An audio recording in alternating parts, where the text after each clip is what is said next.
Today I'm going to be doing a review on the Georgia Logger boot. This is the higher end tier for Georgia boots in their Logger platform. I've worn these boots for about 11 months, so I've got a little bit of good knowledge on how they perform as a work boot.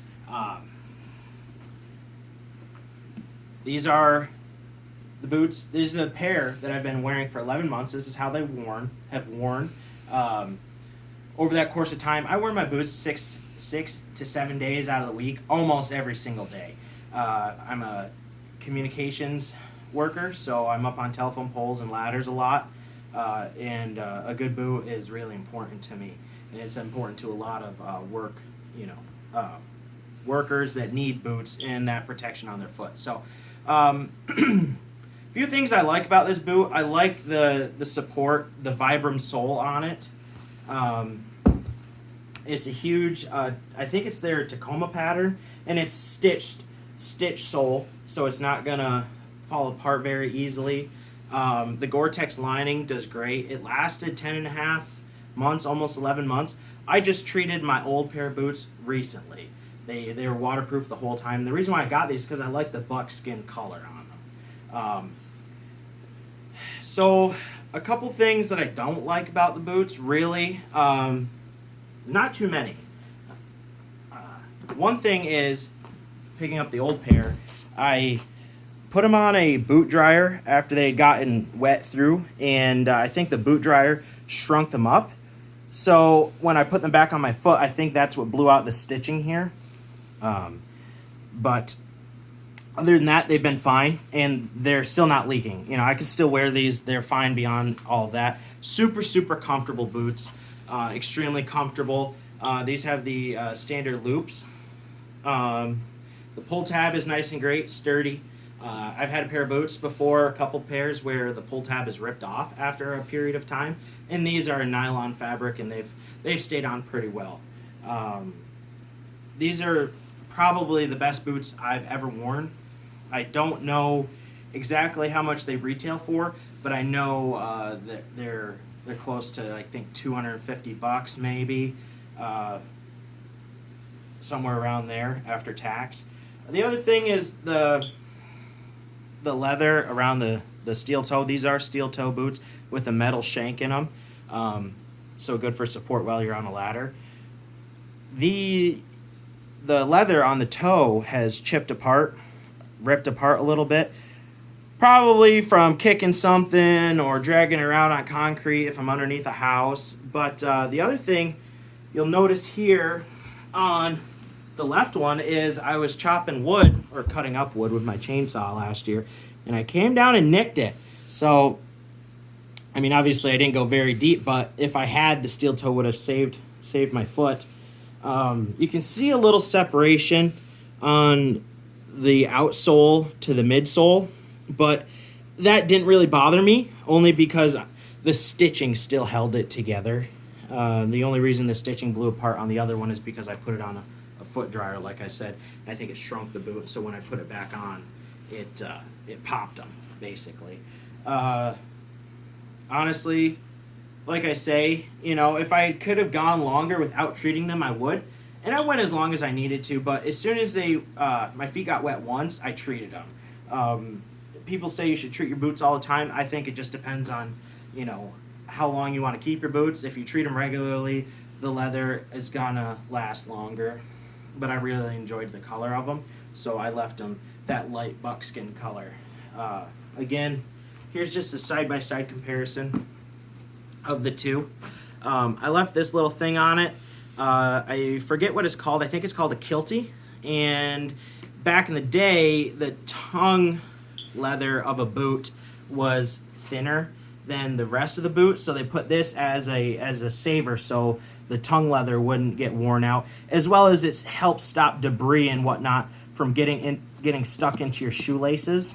And I think I did my research, and that's what that's for. Some people say it adds a little extra padding across this the space between the end of the steel toe and the beginning of the laces here. But so besides my mishap of putting them on a foot dryer, I like using foot dryers, so maybe next time I'll just try to air dry them instead. But that's what did the boots in, realistically. They've held together really good here, even though I'm on a ladder 5 days a week, just about. Almost every single day I work, I'm up on a ladder. And this is held together really well. You can see a couple chips, a couple cracks, but, you know, nothing terrible, nothing that really bothers me. I've had boots where you could stick a couple credit cards in the cracks or where they've cracked all the way through.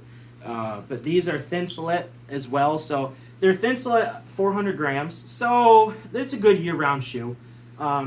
Here where I live, it gets anywhere from -20 to -35 in the winter, and you know, around that time, that degree, I usually use a pair of wool socks, but day like today, it's like 20, 25 degrees out. I'm just going to wear a pair of regular cotton socks, Nike socks. And my feet stay warm enough. I'm never super cold in them. Even though with the steel toe, you'd think that your feet would get really cold with it, but they don't. It depends on your footwear. If you wear wool socks and it's warm outside, your feet are going to sweat and then they're going to get cold. But if you wear a thin pair of socks, they're good. And in the summer, it's not unbearably warm. I would personally go with a 400-gram thin slit because it's a year-round boot. It's not a winter boot or a summer boot. You know, a summer boot will have 0 insulation, and a winter boot might have double the amount, 800 grams. 800 grams is a good dedicated winter boot. 400 grams is a good year-round boot. Definitely one of the best things going for these boots and the price point is their construction, their durability. They've lasted a long time, almost a year. And they would last longer, but I'm getting a new pair. I got this new pair because the old pair split apart here. And I could get it resoled. You know, that's one of the benefits of having a stitched-on sole. As you can get it, you can take it to a cobbler. There's Amish around where I live, and they fix boots like that too. So, well, there's one gentleman who does. And so I could get it fixed, but honestly, I have some money saved up for a pair of boots I buy every year, and that's why I got the new pair. But honestly, these were, like I say, one of the best pair of work boots that I've ever gotten. They're right at I would say they're somewhere at the lower end of the high tier boots. You know, they're no Nicks or Whites or custom handmade boots. But for $250, maybe $300, depending where you are, they're a great buy. Currently, right now, I've been wearing a pair of Chippewa. They're not the super loggers, they're the mid-tier Chippewa boots. And so they don't have Gore-Tex, they've got Chippetex. And those are pretty good boots so far, but after a month of wearing those, I can already tell that I still like these better. So I'm going to be running these from now on. Other than that, if you could just like the video, maybe subscribe if you want. I'm going to be trying to do more videos and maybe have a little bit better camera setup too, instead of just my cell phone. But if you're, upset with the video quality, just make sure you're connected to Wi-Fi or have strong cellular data, and then turn up the pixelation on the video, because it will play in 1080p if this is blurry for you. So other than that, great boots, great buy. Here's a close-up on the soles. The yellow patch is worn off on these because obviously, I wear them on the ladder, so it wore off pretty fast. But they wore down all right. They're still good.